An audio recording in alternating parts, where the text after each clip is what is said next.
Hello children, welcome to AIMS India's online classes. This is biology session. We are discussing about the plasma membrane. This is part 3. So transport of substances across the plasma membrane.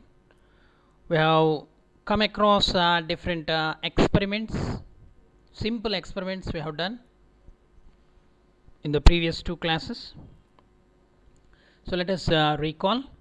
Certain substances can easily pass through the plasma membrane by a simple process called diffusion. The term diffusion has its origin in the Latin word diffundere, D-I-F-F-U-N-D-E-R-E, which means to spread out. Okay, diffusion is a simple concept. Diffusion can take place in all states of matter. However, it takes place faster in the gaseous state.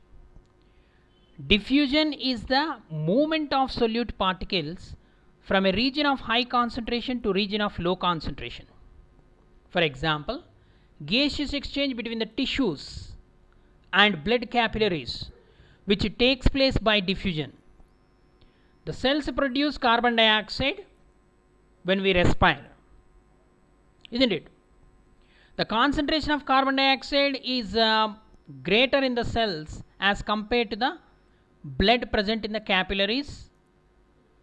In the vicinity of the cells, the reverse is true for oxygen. So oxygen concentration is less, so oxygen diffuses into the cells, whereas carbon dioxide concentration is more in the cells due to respiration, so the carbon dioxide diffuses out of the cells. So the carbon dioxide from the cells moves across the cell membrane through the membrane of the capillaries and into the blood. On the other hand, oxygen diffuses from the blood into the cells. So certain molecules which are larger in size or insoluble in lipids like carbohydrates, ions and water can move across the membrane only through certain channels provided by special transport proteins in the membranes. So since these molecules diffuse by the help of special channels, their transportation is referred to as facilitated diffusion or facilitated transport, which we are going to study in the next or coming videos. Okay, here the movement of substances from a region of higher concentration to a region of lower concentration is said to be along the concentration gradient, and the process does not require any energy consumption, so it is called a passive transport. However, sometimes the substances need to move across the membranes against the concentration gradient, okay, which requires energy. Such type of transport is referred to as an active transport, which we are going to study in the next. So like facilitated transport, active transport also requires the participation of the special membrane proteins that helps to transport substances. The facilitated diffusion is always along a concentration gradient, whereas active transport is against the concentration gradient, or it is uphill and requires energy to be utilized. The facilitated transport and active transport are also called as mediated transports. Okay, so we studied the osmosis concept in the last class. Osmosis is the movement of solvent molecules, most often water molecules, along a concentration gradient of water through a semi-permeable membrane. So let us study about the nature of plasma membrane, structure of plasma membrane in detail in the today's class. Are you ready, children? So functions of plasma membrane. First let us study the structure. Shape. So first function, it provides a definite shape to semi-fluid contents of the cell. Mechanical barrier, it acts as a mechanical barrier. It functions as a mechanical barrier that protects the internal contents of the cell. Next, selective permeability. The membrane determines what substances are to be allowed or enter in or exit out from the cell. So, selectively permeable. Then endocytosis. The flexibility of the membrane enables the cell to engulf food and other substances, means foreign particles, from its external environment by endocytosis. For example, amoeba. Amoeba acquires its food by a process called endocytosis. Okay, what is endocytosis? Or the endocytosis is the process by which the materials move into the cell in bulk. It is of two types, namely phagocytosis and pinocytosis. Okay, phagocytosis and pinocytosis. The phagocytosis is the process by which a cell called phagocyte takes in or engulfs or eats other cells or particles. The phagocyte or eating cell could be a unicellular organism like amoeba, or it also takes place, or a particular cell in the body, that is white blood cells. Okay, the organisms like amoeba often use this method, phagocytosis. It is a method of endocytosis. Okay, children, the engulfed food material along with the membrane around it forms a food vacuole or a phagosome. It is called a phagosome. The macrophages or WBC, a type of white blood cells in our body, also phagocytic in function. They eat the foreign particles or germs or antigens, hence form an important part of the body's immune system. Okay, this is a phagocytosis, a type of endocytosis, engulfing, eating. Then pinocytosis. Pinocytosis is also known as cell drinking. In this method of endocytosis, small particles suspended in the fluid outside are brought into the cell by the invagination of membrane, forming a vesicle. Okay, so the vesicles and the food vacuoles formed by endocytosis ultimately fuse with the lysosome, and the particles inside are broken down enzymatically. Okay, so children, endocytosis, an interesting phenomenon. Okay, next, let us proceed. The functions of plasma membrane: recognition. It has the substances over its surface which function as recognition center, and the points of attachment. They help in tissue formation, distinction of foreign substances, and defense against the microbes. So, recognition centers are present on the plasma membrane, especially some proteins which recognize the antigens. Okay, next, flow of information.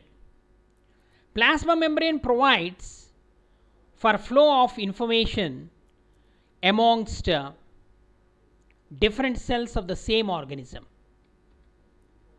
Okay, next, osmosis. So osmosis occurs due to the presence of tiny water channels in the plasma membrane. Next, cell continuity. It is also a function of plasma membrane. At places, plasma membranes of adjacent cells become continuous to form plasma desmata and cell junctions, especially in the plant cells.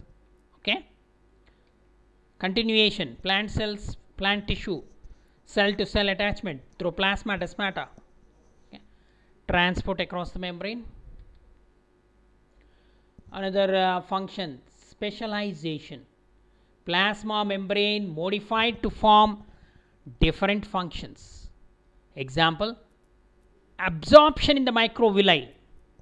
What are microvilli? The microvilli are the structures which are present in the small intestine, ileum of the small intestine.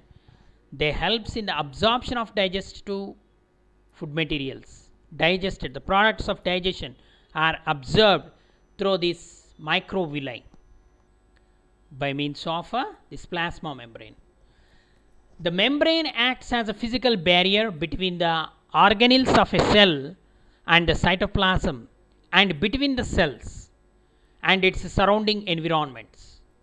So the membrane is said to be impermeable,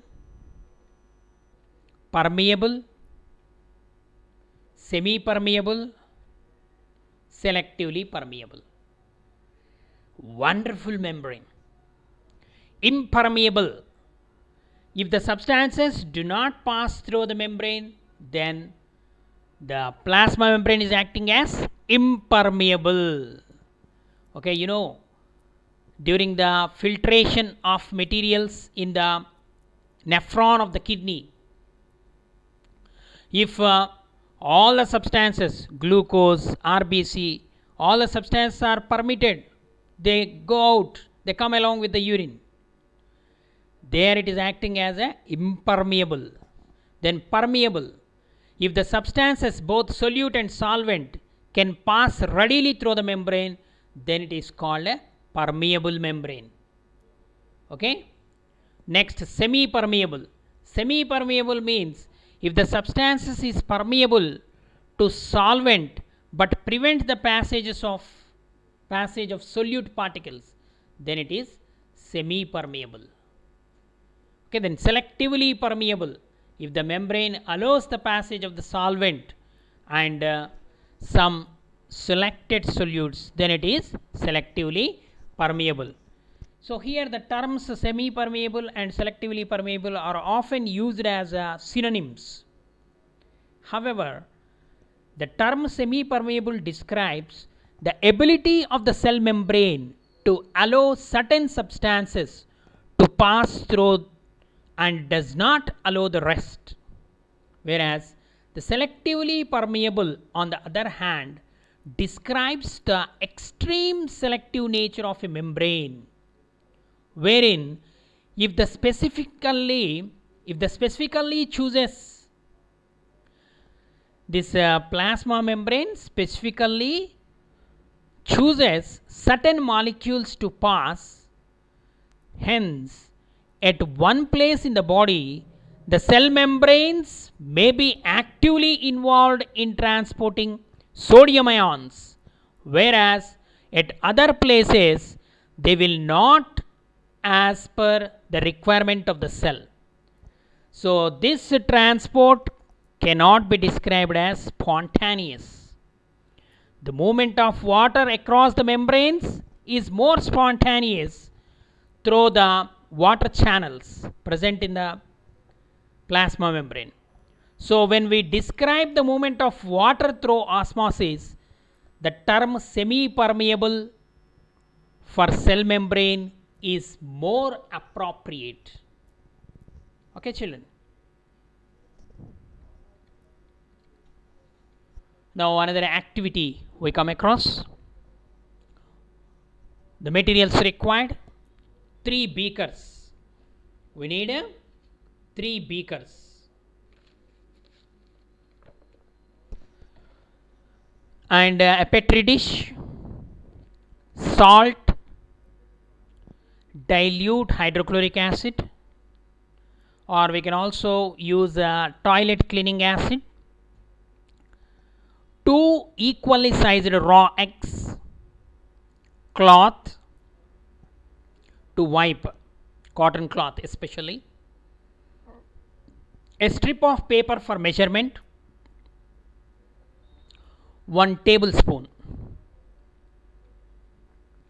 Now the procedure: Keep the raw eggs in dilute hydrochloric acid or toilet cleaning acid for 4 to 5 hours. Observe what happens. Take out the egg with the help of a tablespoon. Wash the egg under tap water. Measure the circumference of the egg, each egg, with a long strip of paper at its widest place, middle, and mark on the paper with pen or pencil. Okay, prepare concentrated salt solution in a beaker. Okay, in 100 ml of water, we have to add the solute, that is salt. Either you can prepare a salt solution or sugar solution. We have to prepare saturated. Concentrated solution means saturated solution we have to prepare.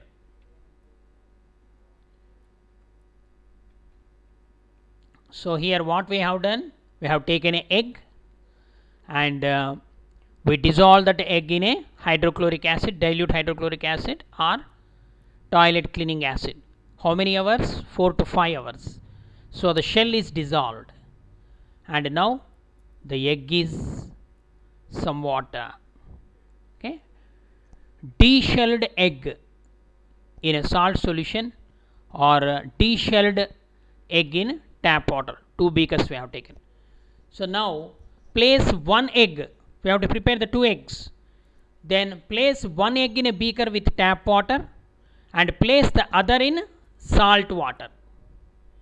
Okay, this is tap water, this is salt water or any one. So leave the beaker, the 2 beakers, for 2 to 4 hours without disturbing. Take the eggs out, wipe them and measure the circumference. So as soon as when we are taking out the egg from the acid, we made a measurement, the circumference, with the same strip of paper which we have used. Already mark on the paper with pen or pencil.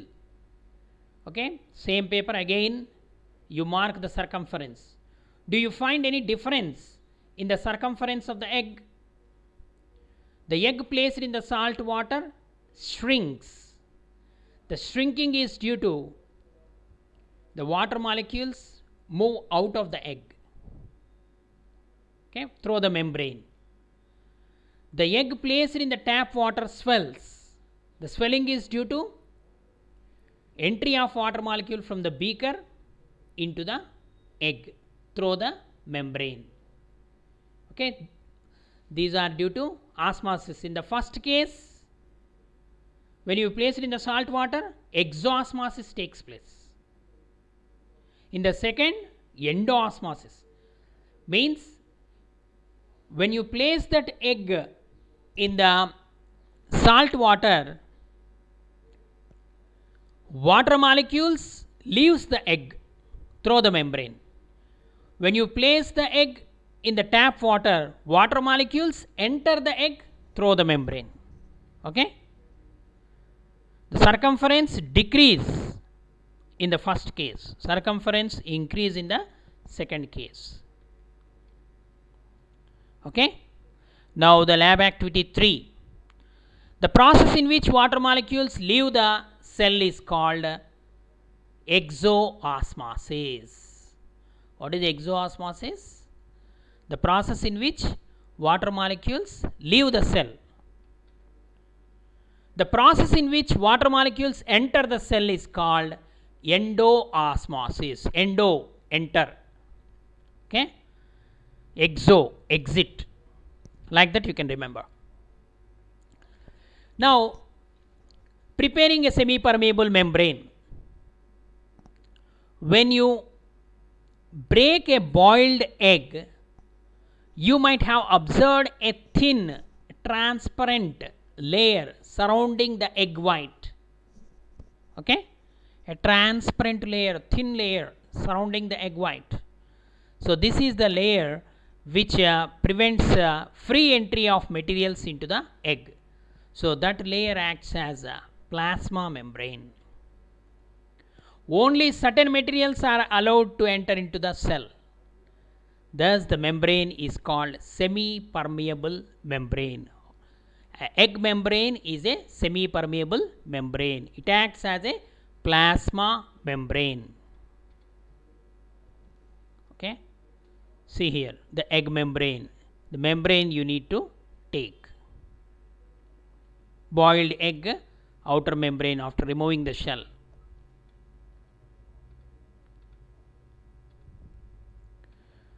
Now the procedure: take a raw egg, keep the egg in dilute HCl or toilet acid for 4 to 5 hours. The shell which are made of calcium carbonate are dissolved. Okay, the HCl reacts with this calcium carbonate and dissolves. Wash the egg under tap water. After 4 to 5 hours, take out that egg and wash the eggs under tap water. Carefully pierce a pencil sized hole in the egg membrane and drain the contents. Okay, inside the yolk is present, no? That you have to drain it. Then wash the membrane with fresh water once again. Now the membrane is ready to use. Okay, so we dissolve the egg, the shell is dissolved, the reaction takes place between the calcium carbonate of the shell and the dilute HCl. So after that we have to wash that egg under the tap water and we have to drain the content by piercing with a sharp pencil, and you have to drain out the inner content, then wash it again. Now this is the membrane ready to use, egg membrane, which acts as a semi-permeable membrane. It is ready to use. Now what we have to do? Now perform the following activity using the egg membrane.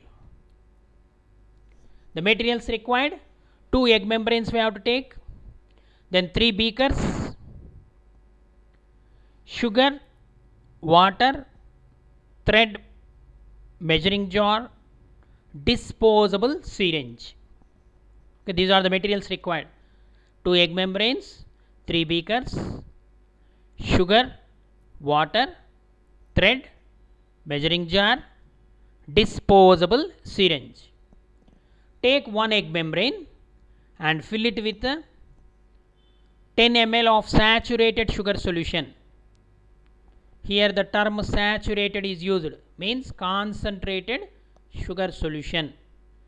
With the help of a syringe, disposable, we need to fill the one of the membrane with 10 ml of saturated sugar solution.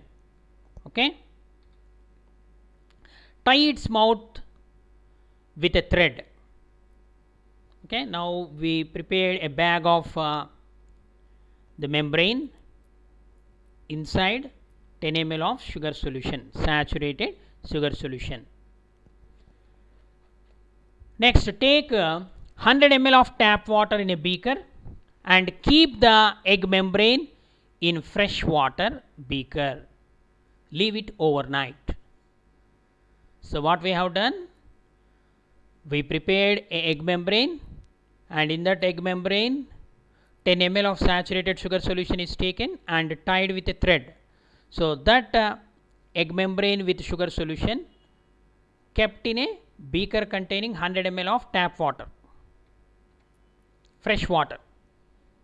Okay, now take the second, we have to leave it overnight. Okay, then take the second egg membrane and fill it with 100 ml of tap water. With the help of syringe, once again fill the second membrane with 10 ml of tap water and tie it with thread like this. Fill the 10 ml of salt water or which water? Sugar solution, any one you can take, saturated, concentrated, and tie it with thread. Tie the mouth of the membrane with a thread.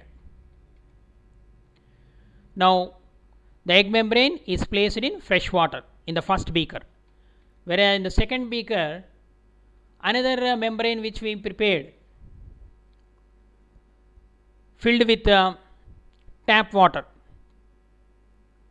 Prepare 100 ml of saturated sugar solution or salt solution and keep that second plasma membrane, egg membrane, which is filled with 10 ml of tap water in a 100 ml of saturated sugar solution in a beaker. Leave it overnight.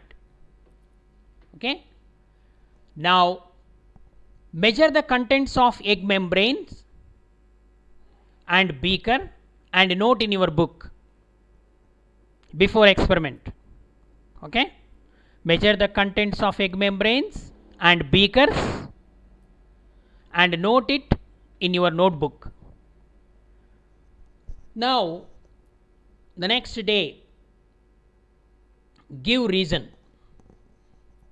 for your observations.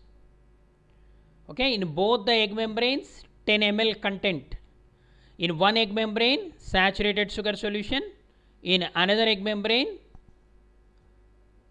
tap water 10 ml.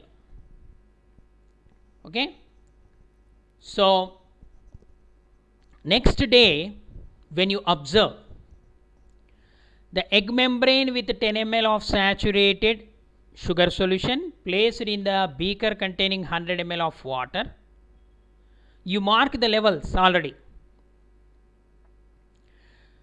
The water enters into the first beaker. Water from the beaker enters into the sugar solution through the membrane. So the content is increased in the membrane, whereas in the second one the water leaves the membrane. Okay, where only tap water is present inside the membrane and sugar solution, saturated sugar solution 100 ml we kept. So the level in the beaker increase in the second one, whereas the level in the membrane increase in the first one. Okay. So in the activities done so far, we have observed how the water move across the membranes from solutions of one concentration to the other. So this process is called osmosis, a process by which the molecules of the solvent tend to pass through a semi-permeable membrane from a less concentrated solution into a more concentrated one until the concentration becomes equal on both sides, is called osmosis. Okay. So here it has happened. Okay. Okay children, I hope you understood the concept.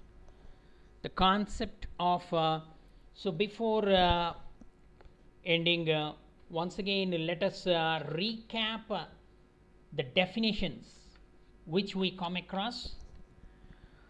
Diffusion is the movement of solute particles from a region of high concentration to a region of low concentration.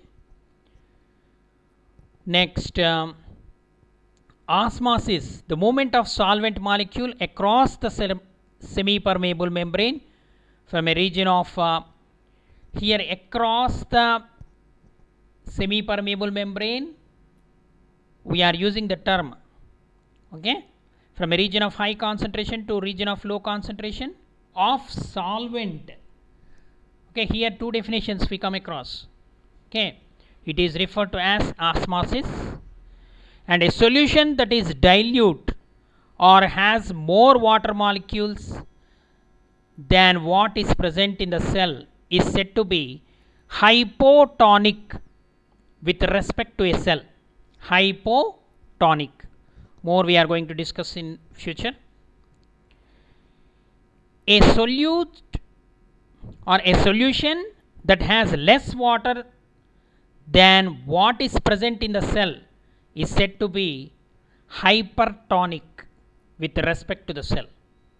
Next, a solution that has the same concentration of water as that of the cell is said to be isotonic with respect to the cell. Next, we come across a definition: exocytosis. A cell engulfs food particles or foreign substances by phagocytosis, liquids by pinocytosis, and removes wastes by exocytosis. Okay children, thank you for watching our video.